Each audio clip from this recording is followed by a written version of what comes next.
하나님의 말씀은 요한복음 1장 35절로 시작합니다. 마태, 마가, 누가 복음, 곧 공관복음서도 그렇지만 제4복음서라는 요한복음을 보게 되면 예수님의 인생에 있어서 그의 선도 역할을 한 사람이 세례 요한이에요. 그런데 세례 요한과 예수님은 시대를 가르죠. 세례 요한은 구약시대의 마지막 선지자고 예수님은 신약시대를 여신 분인데 그런데 세례 요한과 예수님의 사역에 공통점이 있어요. 그건 다름 아니라 세례 요한도 수많은 이스라엘 그 백성들이 자신에게 이제 왔을 때 회개의 세례를 베풀고 그랬는데 제자들을 길러서 제자 운동을 했어요. 예수님도 초기부터 제자를 불러다가 제자 훈련을 했던 겁니다. 그러니까 세례 요한도 제자 훈련의 중요성을 누구보다 잘 알았다는 거죠. 구약의 선지자 중에 그런 그 선지자가 있는데 사무엘이 그랬습니다. 그래서 성서학자들은 사무엘이 최초로 선지자 학교를 열었다고 이야기를 하죠. 그래서 나중에 보면 그 엘리야가 죽을 때 엘리야도 이 선지자 학교를 해서 제자들이 참 많았지 않습니까? 그런데 이제 세례 요한이 그러한 그 제자 훈련 그런 어떤 전통을 이어받아서 제자들을 훈련시켰죠. 근데 예수님도 세례 요한처럼 사역 초기부터 제자를 훈련시킵니다. 물론 이거는 예수님이 3년 반 후에 십자가에 죽고 이제 부활하셔서 하늘나라 가셨을 때 예수님이 하신 선교의 그 정신을 이어받고 그 선교의 사명을 이어받아서 예수님은 이스라엘 선교를 했지만 제자들은 이제 세계 선교를 하도록 했던 것이죠. 네. 또 이튿날 요한이 자기 제자 중 두 사람과 함께 섰다가 요한이 일찍이 제자들 모아서 제자 훈련을 시켰다고 그랬죠. 오늘은 특별히 이제 두 사람을 데리고 섰는데 마침 예수님이 걸어가시는 거예요. 그래서 예수님을 향해서 말하면 보라 하나님의 어린 양이로다 그렇게 이야기를 하거든요. 그러니까 우리가 이 요한복음 1장의 그 앞에 부분을 보게 되면 1장 1절부터 18절은 태초에 말씀이 계셨는데 이 말씀은 하나님이신데 그 말씀이 육신이 되어 인간을 오셨다. 그게 이제 앞에 부분의 이야기예요. 그 다음 이제 1장 19절부터 34절까지는 뭐냐? 세례 요한이 이 제사장과 레인들이 보낸 사람들에게 예수 그리스도가 누구인가를 이야기를 하거든요. 예수 그리스도에 대해서 그가 하는 이야기가 뭐냐? 자신은 이제 그리스도가 아니고 그리고 또한 이게 그 성경에서 예언된 그 선지자도 아니고 엘리야도 아니다. 그러면서 첫째 예수님은 세상 죄를 지고 하는 하나님의 어린 양이다. 두 번째는 그는 성령으로 세례를 주는 분이다. 세 번째는 하나님의 아들이다. 그렇게 이야기를 하는 겁니다. 근데 오늘 제자들을 향해서 뭐라고 했냐면 하나님의 어린 양이다 그러거든요. 근데 참 놀라운 사실은요. 이야기를 듣고 이 세례 요한의 두 제자가 예수님을 따라가 버린 겁니다. 그러니까 여기서 보게 되면 그 세례 요한이 예수를 향해서 저가 하나님의 어린 양이라고 그러니까 이 두 제자가 예수를 따라가 버린 거예요. 그런데 세례 요한이 두 제자를 한마디로 붙들었다는 말이 없다는 거예요. 실제로 그 두 제자들이 예수님을 따라가는. 그래서 세례 요한은 철저하게 예수님을 이스라엘 가운데 소개했을 뿐만 아니라 자기 제자도 예수의 제자로 보내는 그런 어떻게 보면 하나님 말씀에 순종했던 그런 선지자라고 할 수가 있죠. 근데 여기서 하나님의 어린 양이라는 것은 여러분도 잘 아시겠지만 이스라엘 백성이 출애굽할 때 마지막 장자의 어떤 죽음의 어떤 심판을 하시잖아요. 그런데 이스라엘 백성이 문설 중에 어린 양이 피를 바르면 죽음의 사자가 넘어갔어요. 그 바로 하나님의 어린 양. 그것이 일종의 예표였죠. 실제로 이사야 53장에서 고난받는 종 이야기가 나오거든요. 그러니까 예수 그리스도는 고난받는 종이자 인류를 대속하신 어린 양으로서 이 땅에 오셨다는 거죠. 이제 두 제자가 이제 예수를 이제 따라가는데 예수님이 돌이켜 보니까 두 제자가 따라오는 거예요. 그래서 이르되 주님 뭐라고 하냐면 무엇을 믿느냐가 아니고 무엇을 구하느냐. 왜냐하면 그 따라오는 두 제자가 진리를 구하고 메시아를 구하고 이스라엘의 구원에 대해서 그 관심이 있었거든요. 그런데 여기서 참 놀라운 거는 두 제자가 우리가 당신이 누구인지 알고 싶습니다. 그렇게 말을 하잖아요. 나뼈 어디 계시오리까? 그 이야기는 뭐냐? 예수 그리스도를 지금 도상에서 만난 거 끝난 게 아니라 예수님이 지금 제자들과 더불어서 살고 있는 곳에 직접 가서 예수님이 어떤 분인가를 알고 싶었다는 거죠. 그러니까 나뼈 어디 계시오리까? 당신이 계신 곳을 알려주면 우리가 직접 방문하겠습니다. 그렇게 이야기하거든요. 그럼 여기 39절에 보면 예수께서 이르시되 와서 보라. 예수님은 어떤 그 개념을 가르쳐주고 지식을 가르치는데 끝나지 않았어요. 그것을 믿고 실제로 경험하도록 했던 거거든요. 그래서 오늘 제자들이 나뼈 어디 계시오까 이야기할 때 와서 보라 이야기합니다. 예. 그러므로 이제 그 제자들이 가서 이제 보고 그날 함께 거기에 거했다는 거예요. 그러니까 예수님은 순전히 자신의 말씀의 권세와 그리고 강력한 성령의 능력으로 제자들에게 단순히 가르치고 끝난 것이 와서 보라. 그래서 하나님이 함께 하신 증거들을 제자들에게 보여주면서 그들이 함께 경험하면서 말씀을 가르쳤다는 거죠. 예. 요한의 말을 듣고 예수를 따른 두 사람 중에 하나가 시몬 베드로의 형제 안드레였다는 거죠. 또 한 사람은 누구인지 성경에 나오진 않습니다. 그래서 이제 안드레가 가서 예수님이 거하신 곳을 가서 보고 이제 왔어요. 와서 뭐라고 그러냐면 자기 형제 시몬을 찾아가서 말해요.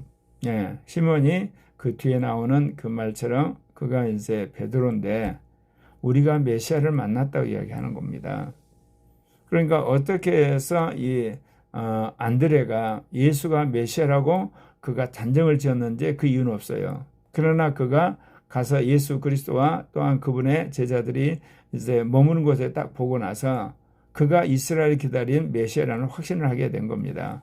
물론 이 메시아는 아람 말이죠.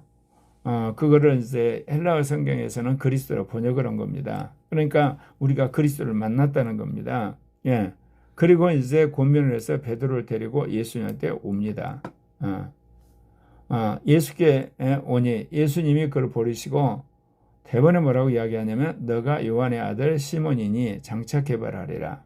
그러니까 예수님은 혈연적인 의미에서 요한의 아들 시몬을 이제 장차 주님의 몸된 교회를 위해 충성한 사도 곧 개바라고 이야기를 한 겁니다. 그 이야기를 번역하면 이제 베드로란 거죠. 그러니까 예수님은 말씀이 육신되어 이 땅에 인간으로 오신 분이지만 그분은 늘 성령 안에서 만나는 사람이 어떤 사람인가를 계시로 알게 된 거예요. 그리고 또한 자기를 적대하지 않은 그런 바리새인이나 사두개인들, 제사장들도 성령 안에서 어떤 마음을 품고 있는가 아셨던 거거든요. 그러니까 이 베드로를 본 순간, 이게 시몬을 본 순간 그가 장차 교회의 어떤 반석의 역할과 할 수 있는 그런 개발한 걸 아시고 여기서 이제 개발하고 이야기를 하신 겁니다.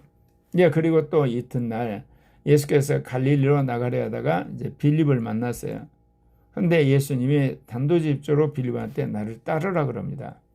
그러니까 예수님이 어떤 그 사람의 됨됨이 그 영과 마음을 알았다는 거거든요. 우리가 에스겔서 36장 26절에 이제 예수 그리스도가 이제 오시게 되면, 그러니까 메시아가 오게 되면 새 영과 새 마음을 준다 그랬어요. 그 하나님이 예언하신 거거든요.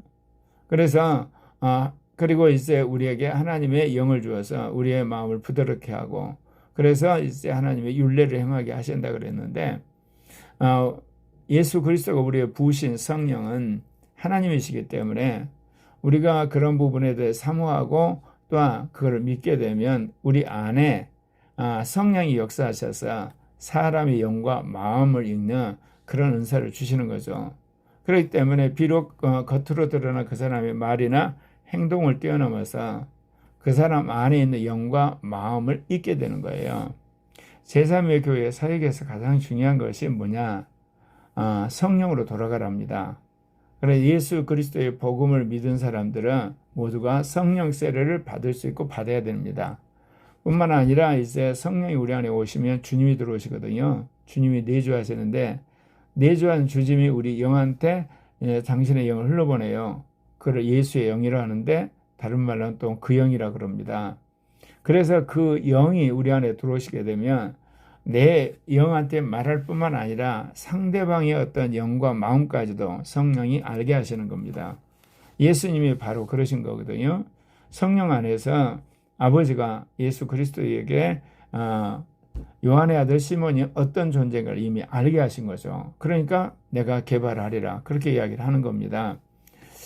이튿날 예수님이 갈릴리로 나가다가 이제 빌립을 또 만납니다. 그런데 빌립을 향해서 아까 말한 것처럼 단도직입적으로 나를 따르라 했던 거, 그건 뭐냐? 빌립의 마음과 영을 읽으셨기 때문에 그는 예수의 제자가 될 거란 것을 주님이 아시고 이렇게 이야기한 거죠. 그런데 빌립이 여기 보게 되면 이전에 예수님의 제자가 되어버린 안드레와 베드로와 한 동네 베세다 사람이었다는 거예요. 그래서 예수님이 이제 붙잡혔을 때 베드로가 이제 따라가잖아요. 그때 여정도 그러고 거기 있는 사람들이 뭐냐? 이들은 갈릴리 사람이 아니더냐 그런 이야기를 합니다. 나사렛 사람. 이게 이제 예수님과 더불어서 사역했던 대다수 제자들이 바로 이 갈릴리 사람 또 베세다 사람들이었던 거죠. 이제 빌립이 이제 나단을 찾아서 뭐라고 이야기했냐? 모세가 율법에 기록하였고 여러 선지자가 기록한 그 일을 우리가 만났으니 그 요셉의 아들인데 그 요셉의 아들 나사렛 예수가 일찍이 모세가 율법에 기록했고 여러 선지자가 기록한 그이다 그 이야기를 합니다. 자, 여기서 우리가 알 수 있는 것은 비록 예수님의 제자들이 사회적으로는 저층민이고 그리고 또한 그 사회 속에서는 별로 알려지지 않는 어부들 출신이고 이제 그런 어떤 그 사회의 하층민이었지만 그들은 무엇보다도 이스라엘의 전성 또 이스라엘에서 말하는 하나님의 어떤 말씀에 대해서 굉장히 그들이 깊이 알고 있었다는 거죠. 그건 뭐를 보면 알겠냐면요. 여기서 안드레가 형제 시몬을 만나서 뭐냐 우리가 메시아를 만났다 그렇게 이야기하잖아요. 여기서 메시아라는 건 이스라엘이 기다리는 그리스도였거든요. 그 그리스도의 대망에 사로잡혔던 거예요. 또 오늘 여기 보면 이제 빌립이 나단을 찾아가지고 뭐라고 이야기합니까? 모세가 율법에 기록했고 여러 선지자가 기록한 그 일을 만났다. 여기서도 빌립이 모세 율법에 능통했고 또 모세 율법에 따라 이스라엘 백성들이 기다렸다. 그에 대해서 알고 있었던 거죠. 그거를 이제 소개를 합니다. 그런데 나사렛이 굉장히 강직한 사람이고 정직한 사람이에요. 그렇기 때문에 뭐라고 이야기하냐면 나다나엘에게 이런 이야기를 합니다.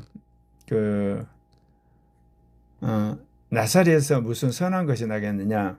여기서 나사렛이라는 선 그 당시 지방이에요. 변두리예요.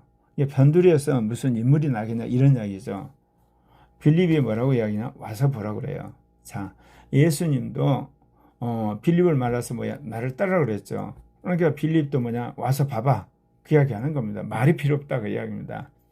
예수께서 이제 나단이 오는 것을 보셨어요. 이제 빌립이 데리고 오니까 그를 가리켜 뭐라고 이야기했냐면 참으로 이스라엘 사람이라 그 속에 간사한 것이 없다. 벌써 하나님이 또 나단의 영과 마음을 아신 거죠.